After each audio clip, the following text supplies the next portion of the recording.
Good morning, everyone. On what is a breezy but sunny morning with 2 and a bit weeks left to go before the end of term.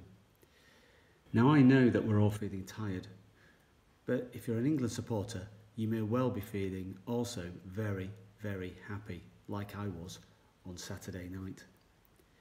And that's because after watching England for a lot of years, I actually saw them play brilliantly well in a knockout game at a major tournament, which they'd not really done very often before. Now, that got me thinking about what makes this team different from some of the other teams that I've watched over the years. And do you know what? One of the main differences is the way in which Gareth Southgate leads that team. Because what he does is he makes sure that everyone, whoever they are, whether they've played all of the games or none of the games, is included in his thoughts. At the end of the match, he spoke about all of those people and players who hadn't actually played in the game before he started talking about all of those people who did.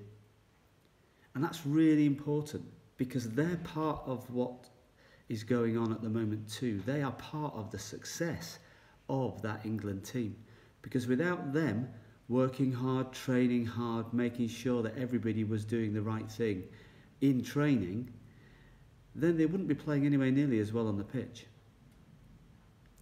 Now that took me back to 1996, which is a long time ago, long before any of you were born, when England last played in a semi-final of a European Championship.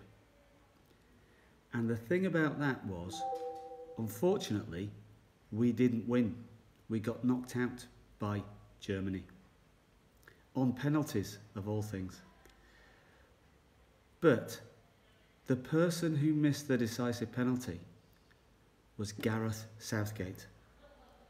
And he could have spent the last 20 odd years thinking about that moment, worrying about that moment, thinking, oh my goodness, I've let everybody down, what has happened? And I'm sure at the time he probably did.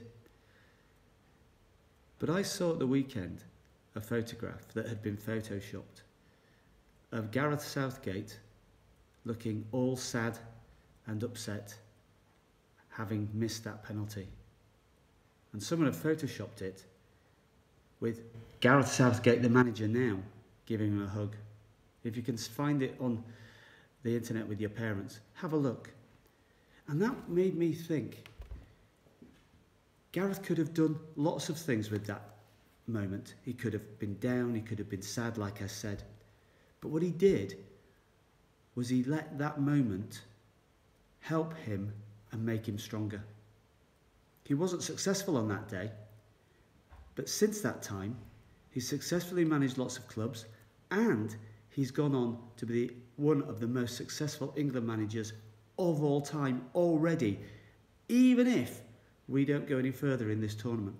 Because there's only one other manager in the whole of English history that has taken England to a semi-final of a World Cup and a European Championship, one straight after the other. So he's achieved a huge amount because he made a decision after that he was going to keep working hard, keep trying hard, and make sure that that lack of success turned into success later on. So he doesn't have any regrets about that. He's looking to the future. And my encouragement to you in the last 2 and a bit weeks of term is to not dwell on what might have been over this last year. We've had lots of challenges, lots of difficulties. But to look ahead at what you can do and what we can do together to make this school an even better place than it already is. Have a good week, everyone. Look forward to seeing you around the school. You take care.